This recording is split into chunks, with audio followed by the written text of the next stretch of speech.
Sachar committee ने यह भी कहा सेंट्रल वक्फ काउंसिल में और स्टेट वक्फ बोर्ड में और ब्रॉड बेस करके इंक्लूसिव होना चाहिए। ये बंद कमरे में कुछ लोग बैठा है ऐसा लग रहा है, इसको खोलना चाहिए, ब्रॉड बेस करना चाहिए। साथ साथ में सेक्रेटरी जो सेंट्रल वक्फ काउंसिल और स्टेट बोर्ड है उसका स्तर सीनियर लेवल होना चाहिए। उस समय under secretary deputy secretary rank का था, उसको कहा कि ज्वाइंट सेक्रेटरी एडिशनल सेक्रेटरी का रैंक ऑफिसर को नियुक्त करना चाहिए। और साथ में सर बच्चों और महिलाएं और बच्चों के लिए स्पेसिफिक कदम उठाना चाहिए। इस सच्चर कमेटी ने उस समय रिकमेंडेशन किया। और उसके बाद एक ज्वाइंट पार्लियामेंट्री कमेटी का गठन हुआ जिसका अध्यक्षता के रहमान खान ने किया। और के रहमान खान जी अल्पसंख्यक मामलों का मंत्री भी रहा है, वरिष्ठ सदस्य थे। उन्होंने फिर पूरे ऑल पार्टी का सदस्य का एक जेपीसी हेड किया, उसमें कई मुद्दे उन्होंने रखे हैं और रेकमेंड किए हैं। मैं मेन वाला को यहाँ पॉइंट आउट करना चाहता हूँ। एक तो उन्होंने पॉइंट आउट किया कि जो इंफ्रास्ट्रक्चर है वक्फ बोर्ड का वो काफ़ी नहीं है और मैन पावर और फंड बहुत ही मीगर है, कम है, छोटा है, वो काफ़ी नहीं है। दूसरा कहा कि ऐसा लगता है कि सारा जो झंझट है वो मुतावली पे केंद्रित है। मुतावली को कैसे अपॉइंट करना चाहिए, कैसे हटाना चाहिए, सारा विषय वही केंद्रित है। इसको भी पॉइंट आउट किया है। फिर डॉक्यूमेंटेशन के बारे में और सर्वे के बारे में वक्फ प्रॉपर्टी और लीगल जो सेटअप होना चाहिए वक्फ को लेकर के, इसके बारे में भी computerization of Waqf board, central data bank होना चाहिए, इसका भी उस समय के जेपीसी ने कहा। म्यूटेशंस, रेवेन्यू रिकॉर्ड और to adopt sound and acceptable financial and budgetary practices, इसका भी सुझाव दिया। और फिर लीज करने का जो वक्फ प्रॉपर्टी को किस तरीके से लीज होना चाहिए इसका भी सुझाव दिया है। जितना ये तीन कमेटी रिपोर्ट्स सचर कमेटी को मिलाते हुए जो मुख्य रिपोर्ट रिकमेंडेशन किया है, सर मैं आपके माध्यम से सदन को बताना चाहता हूं, वो सारा रिकमेंडेशन रिपोर्ट्स को हम लेकर के आज ये बिल लेकर के, अमेंडमेंट बिल लेकर के इस सदन में आया है। इसलिए ये तीनों कमेटी ये कांग्रेस सरकार में जो दूसरे और तीसरे कमेटी तो यूपीए सरकार थे, लेकिन शुरू वाला तो प्योर कांग्रेस गवर्नमेंट था। तो मैं मुख्य रूप से कांग्रेस पार्टी को और उसके जो सहयोगी दल है, मैं अपील करना चाहता हूं कि आज जो बड़ा कदम माननीय प्रधानमंत्री जी के नेतृत्व में हमने ये 2025 का वक्फ संशोधन बिल लेके आया है, तो आपका ही सोच विचार को आप जो पूरा नहीं कर पाया उसको पूरा करने का हिम्मत नरेंद्र मोदी जी सरकार ने लेके आया है, तो आप जरूर समर्थन करना चाहिए। आदरणीय अध्यक्ष महोदय जी, कई लोगों का हमने स्टेटमेंट सुना है टेलीविजन में भी और कल दूसरे सदन में भी। ये कोई नया कदम तो हम नहीं उठा रहे हैं, इतिहास सबको मालूम है। संक्षेप में 1894 में जो प्रीवी काउंसिल ने वक्फ अल औलाद जो बच्चों के लिए वक्फ क्रिएट करते हैं उसको इनवैलिडेट करने के लिए एक ऑर्डर पास किया था, जो बाद में जाके बड़ा विषय बना। मुसलमानों का बड़ा दल गया, अपील किया ब्रिटिश हुकूमत के साथ, तब जाकर के 1913 में द मुसलमान वक्फ वैलिडेशन एक्ट को पहले बार औपचारिक तौर पर कानून के रूप में इस देश में शुरू हुआ। फिर 1923 में मुसलमान वक्फ एक्ट पास किया गया, जो केंद्रित किया है अकाउंटिंग और ट्रांसपेरेंसी को लेकर के। फिर मुसलमान वक्फ वैलिडेटिंग एक्ट 1930 पास हुआ, जो है reinforcing the legal validity of family औकाफ। इस तरीके से शुरुआत हुआ, फिर हमारा देश आजाद हुई। उसके बाद 1954 में वक्फ एक्ट पारित हुआ, जिसमें स्टेट वक्फ बोर्ड्स का गठन का प्रावधान वहां से शुरू हुआ।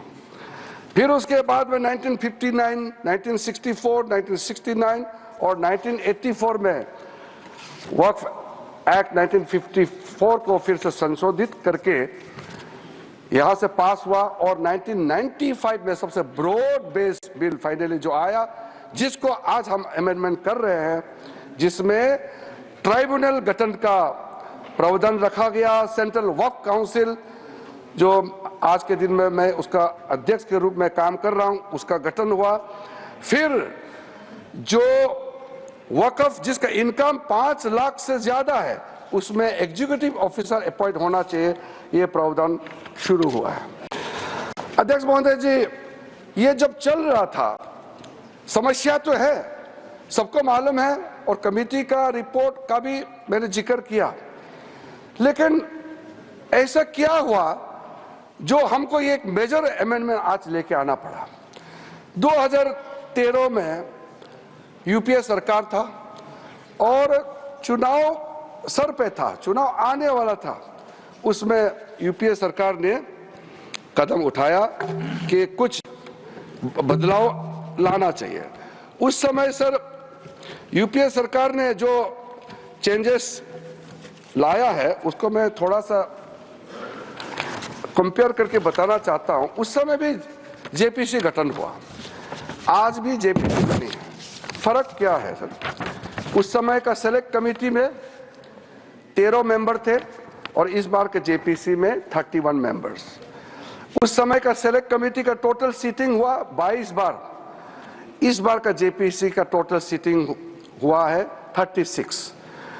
उस समय total delegation, organisation, stakeholder जो सेलेक्ट कमेटी के सामने में पेशकश हुआ 18 और इस बार 284। उस समय 14 राज्य और केंद्र शासित प्रदेशों से चर्चा हुई, इस बार 25 state board, state government, 5 minority commission और कई विधायक एमपी, तो उसका हिसाब ही नहीं है। टोटल मेमोरेंडम रिसीव किया उस समय 32 और इस बार का तो मैंने पहले बता दिया 97,27,772 प्लस अनौपचारिक रूप से हमारा मंत्रालय में भी लाखों की संख्या में हमने रिसीव किया है। उस समय का सेलेक्ट कमेटी कहां विजिट किया? ले, जम्मू, श्रीनगर। उस समय ये तीनों एक ही स्टेट था। ले अभी यूनियन टेरिटरी हो गया, जम्मू, श्रीनगर।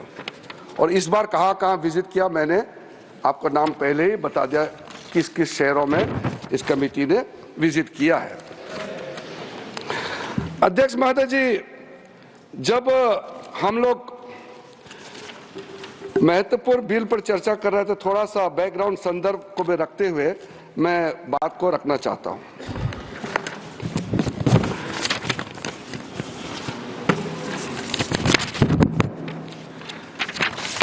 अध्यक्ष महोदय जी, यहां कहा गया है कि हम जो कदम उठा रहे हैं मुसलमानों को नुकसान होगा। कई लोगों ने कहा यह अनकॉन्स्टिट्यूशनल है, गैर कानूनी है और मुसलमानों का हक छीना जा रहा है। अलग अलग तरीके से लोगों ने अपना बात को रखा है। ठीक है, बात रखने का अधिकार है, लेकिन मैं बहुत ही साफ तरीके से ये सारे जो आरोप लगाए हैं उसको मैं खारिज करना चाहता हूं। सर, सबसे पहले ये जो वक्फ प्रॉपर्टी होता है, इसका मैनेजमेंट, इसका क्रिएशन और इसका बेनिफिशियरी, ये नॉन मुस्लिम के अलावा कोई और हो, किसी के पास हो ही नहीं सकता है, मुस्लिम के पास ही रहेगा। कोई नॉन मुस्लिम इसमें हस्तक्षेप नहीं कर सकता है। जो वाकिफ होता है वो एक मुसलमान ही होता है, और जो औकाफ बन जाता है वो प्रॉपर्टी क्रिएट हो जाता है, उसको मैनेजमेंट कौन करता है? मुतावाली, वो भी मुसलमान ही होना पड़ता है। और किसके लिए वक्फ क्रिएट करता है? 3 पर्पस के लिए। धार्मिक, रिलीजियस पर्पस, अच्छा काम के लिए, पायस भगवान के नाम में, अल्लाह के नाम में, और चैरिटेबल, भला के लिए, बच्चों के लिए, महिलाओं के लिए, गरीबों के लिए, तो वो मुस्लिम ही होगा। तो यहां ये सवाल ही नहीं उठता है कि नॉन मुस्लिम, मुस्लिम धार्मिक भावना और धार्मिक व्यवस्था या वे किसी भी तरीके से मुस्लिम प्रॉपर्टी में, मैनेजमेंट में नॉन मुस्लिम हस्तक्षेप कर रहा है, ये सवाल ही नहीं उठता है। तो इसलिए मैं बहुत क्लियर करना चाहता हूं, ताकि हमारा जब डिबेट का जब सिलसिला शुरू होगा तो सुझाव हमको चाहिए कि वक्फ मैनेजमेंट में, प्रॉपर्टी मैनेजमेंट में वक्फ बोर्ड को और ताकत बनाने में क्या क्या और काम करना चाहिए, ये सुझाव हमारे माननीय सदस्यों से मिल सके। जो इंसान, जो मुसलमान अपना प्रॉपर्टी को ट्रस्ट के माध्यम से अगर चलाना चाहता है वो चला सकता है, उसके लिए कोई बंधन नहीं है। वक्फ एक्ट के अंदर में ये पूरा छूट दिया गया है। अगर आप वक्फ बोर्ड के माध्यम से चलाना चाहते हैं आपको पूरा इसके लिए इजाजत है। तो चैरिटी कमिश्नर जितना ट्रस्ट प्रॉपर्टीज को देखते हैं, निगरानी करते हैं, व्यवस्था को चेक करता है, उसी प्रकार से वक्फ बोर्ड जो है वक्फ प्रॉपर्टी को सही तरीके से चला रहा है कि नहीं, ये निगरानी करने के लिए वक्फ बोर्ड बनाया गया है। वो वक्फ प्रॉपर्टी को चलाने के लिए नहीं है।